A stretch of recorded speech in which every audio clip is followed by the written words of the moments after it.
Hey y'all, what's up? My name is Elizabeth, and in a couple of videos ago, I talked about how I went to a special needs school in my birthday video memory lane. So I decided that I might need to actually explain what I meant by that.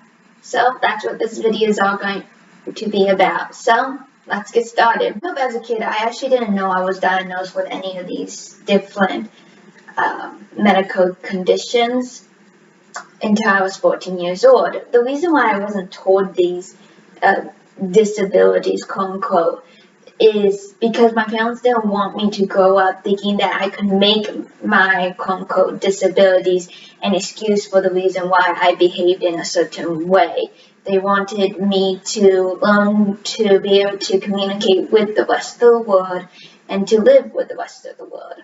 And so they never wanted me to use that as a crutch, as a place to kind of get out from not behaving in the right way, and to not make me think that, oh, I can't do that because I have a certain disability. They didn't want my disability to be a hindrance of any kind.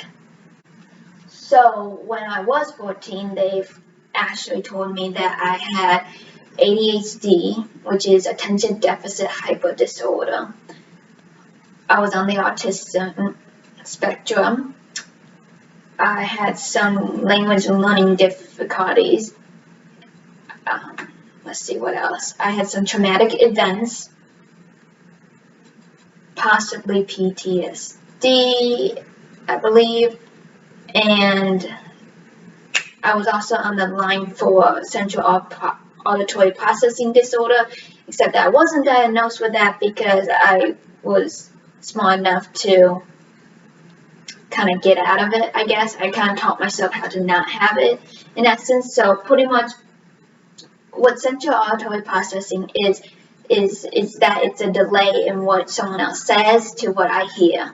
So pretty much how I kind of quote unquote got out of the test, out of the range, is because I would memorize the exact words, but I had no comprehension of what the words meant. So you could say the dog bit the cat, and the example was longer than that, but I'm going to make a short example. The dog bit the cat. So I would immediately say, right after you said it, the dog bit the cat. But that did not mean I actually knew what you said. It just meant that I heard wah, wah, wah, and I was able to make wah, wah, wah right back at you. So that's what I was diagnosed with. Probably the biggest effect of being diagnosed with anything as a kid was pretty much that I was upset about missing different things. For instance, for speech class, I would have to leave my classroom to go get a speech class. Thankfully, that wasn't not in recess. But when I was in 3rd and 4th grade, I was taken out of school again for speech class. And I was just completely upset about it. Like, if there was something special going on in school, especially if it's not like regular class. I remember there was this one time where we were watching, I think, Corey Ten Boom or something. It was a movie going on, and I literally had to be taken out of that to go have speech class. And what 8-year-old wants to be taken out of a movie to go actually do work? And so that was kind of like the stuff that I was like really upset about, and why I kept wanting to be a quote unquote normal kid, whatever normal is supposed to be, I don't know. So that's what really affected me. I didn't really see the other facts about it, about like the environment or the communication. I didn't really comprehend that, or even education. All I knew was I was missing out on stuff that other kids didn't have to miss out, and that's what made me like really upset and really angry as a kid. As I grew up, anyhow, I'm not so angry about like being diagnosed with those medical terms and everything. To me, they're just labels, I guess. They don't really mean anything except for a label that has a quick snap of a finger explanation for certain things, for like being ADHD or being on the autistic spectrum. You say that to people, they already have an assumption. Sometimes that's good, sometimes that's bad, because each person with different, labels have different struggles, and it's not always the same. That's why you have to actually get to know the person as a person, and you have to see beyond those labels to see them as a person. And I think that's one of the hindrances of putting a label on a person, is because sometimes you just see the label and not the person when you need to see the person. Okay, so the medical definition of autism is autism spectrum disorder, also known as ASD, is a developmental disorder that affects communication and behavior. Although autism can be diagnosed at any age, it is said to be a developmental disorder because symptoms generally appear in the first 2 years of life.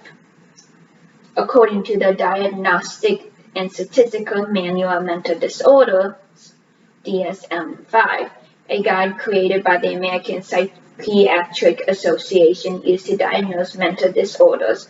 People with ASD have difficulty with communication and interaction with other people, restricted interests and repetitive behaviors, symptoms that hurt a person's ability to function properly in school, work, and other areas of life. Autism is known as a spectrum disorder because there is a wide variation in the type and severity of symptoms people experience. ASD occurs in all ethnic, racial, and economic groups. Although ASD can be a lifelong disorder, treatments and services can improve a person's symptoms and ability to function. So, since I also said that I was diagnosed with ADHD, I decided that we should read the definition of what that is. So, I can tell you my definition, but this is the medical definition, so let's get that down first. Attention deficit hyperactivity disorder is a disorder marked by an ongoing pattern of inattention and/or hyperactivity, impulsivity that interferes with functioning or development. Inattention means a person wanders off task, lacks persistence, has difficulty sustaining focus, and is disorganized. These problems are not due to deficiency or lack of comprehension. Hyperactivity means a person seems to move about constantly, including in situations in which it is not appropriate, or excessively fidgets, taps, or talks. In adults, it may be extremely restlessness or wearing others out with constant activity. Impulsivity means a person makes hasty actions that occur in the moment without first thinking about them and that may have a high potential for harm, or a desire for immediate reward or ability to delay gratification. An impulsive person may be socially intrusive and excessively interrupt others or make important decisions without considering the long-term consequences. So, growing up, being on the autistic spectrum, I don't really know what it's like not to be autistic, so it's kind of hard for me to say this is how it's supposed to be. The only reason I know what is quote-unquote supposed to be is because all the other people tell me this is how it's supposed to be. Just like, it's kind of like a blind person not realizing he's blind until someone tells him he's blind. Same thing for me. I don't know until someone tells me that that's apparently not how it's supposed to be. So, being autistic can sometimes mean you can get easily overwhelmed in a large environment. I've always been the type of person who is not the more the merrier type of person. I love smaller groups with smaller groups of people.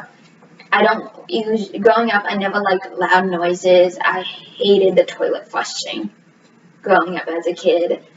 But I would say that mainly it's just being overwhelmed as a kid that affected me the most that I can remember. Of course, my parents might say something different, but it's mainly I was very sensitive to like everything, to touch, to taste, to smell, very sensitive, and I can get overwhelmed very easily. Now with my ADHD, I was always active. I needed to do something constantly. I always needed to be doing something, I would get easily bored, I could get easily distracted. I took medicine like when I was really little. I tried it and then that didn't work, so then I tried it again in high school, and then now I'm off of it again. When I was on the medicine, it definitely did help, but as I got older, I learned to train myself to sit still, to think, and to not get so easily distracted. Do I still get easily distracted? Yes, but I have learned how to get myself back in focus. I've learned how to work on more quality focus over quantity focus. And so those are kind of just the stuff that you learn, even though you're quote unquote have a disability, you learn to overcome them. Growing up as a kid, if you asked me if I wanted to take away any of my diagnosis, I probably would go yes, like completely yes. But I think looking back at it all, I can see how these labels and these diagnoses and these struggles that I had growing up as a kid really made me stronger. It made me who I am. If I didn't go to a special needs school, I don't think I would have met people with special needs just in my ordinary life to really actually get to know them. And I think when you meet them, yeah, they might be different. Yeah, they might be very soaked, very like that's all they think about a certain subject, and it might be the most random subject, like who cares about Mars or about Star Wars or about all these other different things, but when you get to know them, they're like one of the kindest people you ever will meet, you know. And I think that's one thing cool about people with special needs is that I think they're one of the type of people that, I know I'm probably stereotyping them, but they have a heart there, even if they might over talk or they don't realize they're interrupting something that's going on. And so I think everyone should really get to meet them and get to know them as a person and not just a label. Now that I am older, I don't think I would change being diagnosed with any of the things I've been diagnosed with, or anything that has happened in my life, to be completely honest. I see how the different struggles that I face have made me who I am, who has, I guess the saying, what doesn't kill you makes you stronger is so true. It really has made me stronger. It's given me the opportunity to be just a more well-rounded person. Being able to experience different schools. As much as I dislike going to, all these different schools at times, I've gone to private school, I've gone to public school, I've gone to a special needs school, Christian school. The only thing I haven't done is gone to a charter school. But I think all these things really helped develop the type of person I am and helped me meet different people, If I didn't go to different places, I wouldn't have met these different people, and I wouldn't have grown in the way that I have grown. And so, yeah, there might be trials, there might be tribulations, but if we learn to see them as a learning point of view, which I didn't as a kid, but looking back, I see how I've learned without trying to learn. Now, when I see situations or struggles, I'm trying to learn instead of just saying I want to get out of it, and I think that's one thing that we all need to learn. I know many of you probably might have been hoping for me to explain a little bit more about my struggles and disabilities. If you all want to know a little bit more about them, like in an in-depth format, please comment down below, and I would definitely do a video about that if you all want that. The reason why I did this video the way I did and not really want to go in depth is I wanted to share more about my side of the story, and not just like all the medical terminology. And I also just wanted to make this video to kind of make it like a point to myself of how this has strengthened me in a good way. James 1:2-4. Count on joy, my brother, when you meet trials of various kinds, for you know that the testing of your faith produces steadfastness, and let steadfastness have its full effect, that you may be perfect and complete, lacking in nothing. So, if you're going through a trial right now in your life, or has been, let that trial make you lean more on God. And when you lean more on God, your faith strengthens, as James talks about. And so that's the one thing I can leave you all with today, is don't let trials defeat you. Let it make you stronger. Thank you so much for watching this video. If you guys all want to know a little bit more about and in-depth about autism or ADHD, essential auditory processing disorder, any of those hosts of different medical disabilities, I would definitely do a video on that. Just please comment down below. Again, remember to push that bell button to get notification. Give the video a thumbs up, not thumbs down, because you all know the golden rule. If you don't have anything else to say, don't say anything. Anything nice to say, don't say anything. That's how that goes. And again, please subscribe, and I'll see you next time. God bless you. Bye. P.S. I just want to show you this necklace. This is the necklace I was wearing in the video. It's an autism spectrum necklace. It has different pieces. This is like a symbol for autism. And so, yeah, just wanted to show you all that.